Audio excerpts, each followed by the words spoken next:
ಶ್ರೀ ಕಾಳಿಕಾದೇವಿ ವಿಶ್ವಕರ್ಮ ಮಹಿಳಾ ಮಂಡಳಿಯವರು ನಿಮಗೆ ಆದರ್ಶ ಮಹಿಳೆಯನ್ನು ನೀಡಿ ಸನ್ಮಾನ ಮಾಡಲು ನಿರ್ಧರಿಸಿದ್ದಾರೆ. ಇದರ ಬಗ್ಗೆ ನಿಮ್ಮ ಅನಿಸಿಕೆಗಳನ್ನು ತಿಳಿಸಿ. ನಮಸ್ಕಾರ ನಿಮಗೂ. ಇವತ್ತು ತಾವು ಆದರ್ಶ ಮಹಿಳೆ ಅಂತ ಹೇಳಿದ್ದಕ್ಕೆ ಕೇಳಿ ನಮಗೆ ತುಂಬಾ ಸಂತೋಷ ಆಯಿತು. ನಾವೇನು ಸಮಾಜ ಕೆಲಸ ಏನು ಅಲ್ಪವಾಗಿ ಮಾಡಿದ್ದು, ನಾವೇನು ಆ ಥರ ಏನು ಜಾಸ್ತಿ ಏನು ಕೆಲಸ ಮಾಡಿದವರಲ್ಲ. ನಾವು ಗೃಹಿಣಿ, ಮನೆಯಲ್ಲಿ ಕೆಲಸ ಮಾಡ್ಕೊಂಡಿದ್ದವರು. ಹೀಗಾಗಿ ನನಗೆ ಏನು ಅಂತಂದರೆ, ನಾ ಚಿಕ್ಕವಳು ಇದ್ದಾಗ ನಮ್ಮ ತಂದೆನೂ ಸಮಾಜ ಕೆಲಸ ಮಾಡ್ತಿದ್ರು. ಆಮೇಲೆ ನಮ್ಮ ಮದುವೆ ಆದಮೇಲೆ ನಮ್ಮ ಮಾವರು ಅವರು ಮಾಡೋದು ನೋಡಿದ್ದೀನಿ. ಆಮೇಲೆ ನಮ್ಮ ಮನೆಯವರೂ ಸಮಾಜ ಕೆಲಸ ಮಾಡ್ತಿದ್ರು. ಆಮೇಲೆ ನಮ್ಮ ನಾದಿನಿ ಆದಂಥವ್ರು ಲಕ್ಷ್ಮೀಬಾಯಿ ಹೆಳಸಾಗರ್ ಅವರು ಮಾಡ್ತಿದ್ರು ಅಂತ ಅವ್ರ ಜೊತೆಗೆ ನಾನು ಸಮಾಜಕ್ಕೆ ಹೋಗ್ಲಿಕ್ಕತ್ತೆ. ಆಮೇಲೆ ನಾ ಚಿಕ್ಕವಳಿದ್ದಾಗ ಏನಿತ್ತು ಅಂತಂದರೆ, ಅವಾಗೆಲ್ಲ ಚಿನ್ನದ ಕೆಲಸ ಮಾಡೋರ ಹತ್ರ ದುಡ್ಡು ಇರಲಿಲ್ಲ. ಅವರು ಚಿನ್ನದ ಕೆಲಸ ಮಾಡೋದ್ರಲ್ಲಿ ಪಾಪ ಕಸದೊಳಗೆ ಕಸ ಕೂಡಿಸಿ ಇಡ್ತಾರೆ ಮೊದಲಿನವರು. ಆ ಕಸದಲ್ಲಿ ಬಂದಂಥ ದುಡ್ಡನ್ನು ಸಮಾಜಕ್ಕೆ ಕೊಡ್ತಿದ್ರು ಅವರು. ಆ ಥರದ್ದು ಸಮಾಜದ ಇದು ಇತ್ತು. ಅದು ಅದೇ ಥರ ಇವಾಗ ಬೆಳೆದು ಇವಾಗೆಲ್ಲರೂ ಚೆನ್ನಾಗಾಗಿದ್ದಾರೆ. ಇವಾಗ ಚಿನ್ನದ ಕೆಲಸ ಆ್ಯಕ್ಚುಲಿ ಹೇಳಬೇಕು ಅಂದರೆ, ಚಿನ್ನದ ಕೆಲಸ ಮಾಡಬೇಕು, ಅದು ನಮ್ಮ ಕುಲ ಕಸಬೋದು. ಹೇಳಬೇಕು ಅಂದರೆ ಇವಾಗೆಲ್ಲರೂ ಓದಿದ್ದಾರೆ, ಇವಾಗೆಲ್ಲರೂ ಚೆನ್ನಾಗಾಗಿದ್ದಾರೆ. ಇವಾಗೆಲ್ಲರೂ ಕೆಲಸ ಮಾಡುವಂಥವ್ರು ಇದ್ದಾರೆ, ಜ್ಯುವೆಲರಿ ಶಾಪ್ಗಳನ್ನ ಇಟ್ಕೊಂಡು ಅಂಥವರು ಇದ್ದಾರೆ. ಹೀಗಾಗ್ಬಿಟ್ಟು ನಾನು ಇಲ್ಲಿ 73ರಲ್ಲಿ ನಂದು SSLCನೂ ಅವಾಗ ಆದದ್ದು. 73ರಲ್ಲಿ ನನ್ನ ಮದುವೆನೂ ಅವಾಗಾಯಿತು.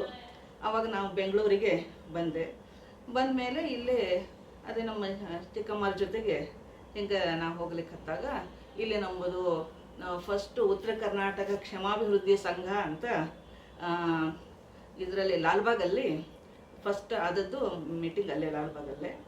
ಆಮೇಲೆ ಅದು ನವರಂಗದಲ್ಲಿ ಮಾಡಿಕೊಂಡು ಅದು ಎಲ್ಲ ಚೆನ್ನಾಗಿ ಮಾಡಿಕೊಂಡ್ರು. ಇವಾಗ ನಮ್ಮ ಮನೆಯದ ಕಾಳಿಕಾ ಕೃಪಾ ಅಂತ ನಮ್ಮ ಮನೆಯದ ರಿಜಿಸ್ಟ್ರೇಷನ್ ಆಗಿದೆ ಸಂಘಕ್ಕೆ. ನಾವು ಲಕ್ಷ್ಮೀಬಾಯಿ ಹಳಿಸಾಗರ್ ಅವರು, ಆಮೇಲೆ ತುಳಸಮ್ಮರು, ಆಮೇಲೆ ಪಾಂಚಾಲ್ ಇಂದ್ರಮ್ಮರು, ಆಮೇಲೆ ಶೋಭಾ ಬೆನ್ಹಾಳ ಮತ್ತು ನಾವು ಎಲ್ಲರೂ ಕೂಡಿ ನಮ್ಮ ಸಂಘದಿಂದ ಒಂದು ಶಿವನಹಳ್ಳಿನಲ್ಲಿ ಗಣೇಶನ ದೇವಸ್ಥಾನ ಸ್ಥಾಪನೆ ಮಾಡಿದ್ವಿ. ಆವಾಗ ಅದರೊಳಗೆ ಅಲ್ಲಿ ತುಳಸಮ್ಮರ ಮನೆಯಲ್ಲಿ ಈರಣ್ಣ ಸೊಲ್ಲಾಪುರ ಅವರು ನಮಗೆ, ನೀವು ಮಹಿಳೆಯರು ಯಾಕೆ ಒಂದು ಸಂಘ ಮಾಡ್ಕೋಬಾರ್ದು ಅಂತ, ಮಹಿಳೆಯರೆಲ್ಲರೂ ಚೆನ್ನಾಗಿ ಕೆಲಸ ಮಾಡ್ತಾರೆ ಅಂತಂದು ಅವರ ಪ್ರೇರೇಪಣೆಯಿಂದ ನಾವು ಅಲ್ಲಿ ಒಂದು ಸಂಘ ಸ್ಟಾರ್ಟ್ ಮಾಡಿದ್ವಿ. ಒಂದು 100 ರೂಪಾಯಿ ಹಾಕಿ ಎಲ್ಲರೂ ಮೆಂಬರ್ ಆದ್ವಿ.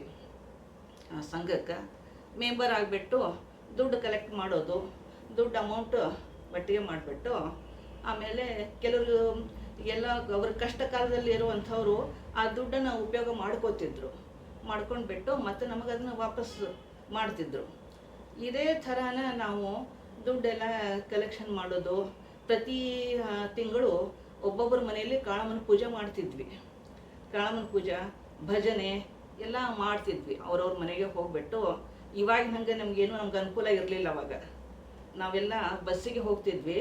ಅವ್ರ ಮನೆಯದು ಒಂದು ಅಡ್ರೆಸ್ ಇಸ್ಕೊಂಡು ಹಾಗೆ ಬಸ್ಸಿಗೆ ಹೋಗಿ ನಡ್ಕೊಂಡು ಹೋಗಿ ಅವ್ರ ಮನೆಯಲ್ಲೆಲ್ಲ ಪೂಜೆ ಮುಗಿಸ್ಕೊಂಡು ಮತ್ತು ಅವ್ರು ಕೊಟ್ಟದ ಪ್ರಸಾದ ತಗೊಂಡು ಊಟ ಮಾಡಿಕೊಂಡು ಬರ್ತಿದ್ವಿ. ಅದೇ ಥರ ಮಾಡಿಕೊಂಡು 42 ವರ್ಷ ನಾವು ದೊಡ್ಡ ನಮ್ಮ ನಮ್ಮ ಉತ್ತರ ಕರ್ನಾಟಕ ವಿಶ್ವಕರ್ಮ ಕ್ಷೇಮಾಭಿವೃದ್ಧಿ ಸಂಘದ ಒಂದು ಭಾಗವಾಗಿನ ನಾವು ಕೆಲಸ ಮಾಡಿಕೊಂಡು ಬಂದ್ವಿ. ಆವಾಗ ಮತ್ತು ಕೆಲಸ ಮಾಡಿಕೊಂಡು ಹಿಂಗೆ ಬರ್ತಿದ್ದಾಗ ನಮ್ಮದು ನಮ್ಮ ಸಂಘನ ನಾವು ರಿಜಿಸ್ಟ್ರೇಷನ್ ಮಾಡ್ಕೋಬೇಕು ಅಂತ ಶೋಭಾ ಬೆನ್ಹಾಳ್ ಅವ್ರಿಗೆ ಬಹಳ ಆಸೆ ಇತ್ತು. ನಮ್ಮ ಮಹಿಳಾ ಸಂಘವನ್ನು ರಿಜಿಸ್ಟ್ರೇಷನ್ ಮಾಡ್ಕೋಬೇಕು, ನಾವು ಮಹಿಳೆಯರೆಲ್ಲ ನಾವು ಮುಂದಕ್ಕೆ ಬರಬೇಕು, ಎಲ್ಲ ಚೆನ್ನಾಗಿ. ಇವಾಗೆಲ್ಲ ಡಿಗ್ರಿಗಳು ಓದಿದಂಥವ್ರು ಮಹಿಳೆಯರೆಲ್ಲರೂ ಇವಾಗ ನಮ್ಮ ಸಂಘದಲ್ಲಿ ಇದ್ದಾರೆ. ಏನೋ ದುರಾದೃಷ್ಟವಶಾತ್ ಅವರಿಂದ ಆಗಲಿಲ್ಲ. ಅದೇನೋ ಕಾಳಮ್ಮನ ಕೃಪೆಯಿಂದನೋ ಏನೋ ನನ್ನ ಹೆಸರಲ್ಲಿ ನಮ್ಮದು ಶ್ರೀ ಕಾಳಿಕಾದೇವಿ ವಿಶ್ವಕರ್ಮ ಮಹಿಳಾ ಮಂಡಳಿ ಅಂತ ರಿಜಿಸ್ಟ್ರೇಷನ್ ಆಯಿತು. ಈ ವರ್ಷ ಈಗ 5ನೇ ವರ್ಷದ ವಾರ್ಷಿಕೋತ್ಸವ ಇದೆ. ಇಷ್ಟನ್ನು ನಿಮಗೆ ಪ್ರೇರಣೆ ಸಿಕ್ಕಿದ್ದು ಏನು? ಅದೇ ಇಷ್ಟೆಲ್ಲ ಮಾಡಲಿಕ್ಕೆ ಅಂತಂದರೆ ಅದೇ ಹೇಳಿದ್ನಲ್ಲ, ಚಿಕ್ಕ ವಯಸ್ಸಿನಲ್ಲಿ ನಾನು ನಮ್ಮ ತಂದೆಯವ್ರನ್ನ ನೋಡಿದ್ದು, ಆಮೇಲೆ ನಮ್ಮ ಮಾವಾರನ್ನ ನೋಡಿದ್ದು, ಆಮೇಲೆ ನಮ್ಮ ಅತ್ತೆ, ಒಟ್ಟಿಗೆ ಎಲ್ಲರೂ ನಮ್ಮ ಸಮಾಜ, ನಮ್ಮ ಸಂಘಕ್ಕೆ ಅಂತಂದರೆ ನಾವು ಹೋಗಬೇಕು, ಏನಾದರೂ ನಮ್ಮ ಕೈಯಿಂದ ಆದಂಥ ಒಂದು ಸಹಾಯ ಮಾಡಬೇಕು ಅನ್ನುವಂಥ ಮನಸ್ಸಿತ್ತು. ಅದ್ರಾಗ ನಮ್ಮ ಮನೆಯವರು ನನಗೂ ಪ್ರೇರಣೆ ಮಾಡ್ತಿದ್ರು. ಅವರು ವಿಶ್ವಕರ್ಮ, ಅವರು ಉತ್ತರ ಕರ್ನಾಟಕ ಕ್ಷೇಮ ಸಂಘದ ಅಧ್ಯಕ್ಷರಾಗಿ ಇದ್ದರು. ಅವರು ಆಹಾರ ನಿಗಮ ಮಂಡಳಿಯೊಳಗೆ ಆಹಾರ ಖಾತೆಯಲ್ಲಿ ಅಸಿಸ್ಟೆಂಟ್ ಡೈರೆಕ್ಟರ್ ಆಗಿ ಇದ್ದರು. ಆಮೇಲೆ ಕನ್ಸ್ಯೂಮರ್ ಫಾರ್ಮ್ಸ್ನೊಳಗೆ ಆಗಿ ಅವರು ರಿಟೈರ್ಡ್ ಆದರು. ಆದರೂ ಅವ್ರಿಗೆ ಅನಾರೋಗ್ಯದಿಂದ ಸ್ವಲ್ಪ ತ್ರಾಸಾಯಿತು. ಆದರೂ ನನಗೆ ನೀವು ಹೋಗುವಂತ ನನಗೆ ತುಂಬಾ ಪ್ರೇರಣೆ ಮಾಡ್ತಿದ್ರು. ಹೀಗಾಗ್ಬಿಟ್ಟು ನಾನು ನಮ್ಮ ಮಹಿಳಾ ಮಂಡಳಿ ಒಳಗೆ ನಾನು ಖಜಾಂಚಿಯಾಗಿ ಕೆಲಸ ಮಾಡಿದೆ ಸ್ವಲ್ಪ ದಿವಸ. ಆಮೇಲೆ ಇವರು ಶೋಭಾ ಬೆನಹಾಳ್ ಅವ್ರು ಬಂದ ಮೇಲೆ ಉಪಾಧ್ಯಕ್ಷೆ ಅಂತಾಗಿ ಕೆಲಸ ಮಾಡಿದೆ.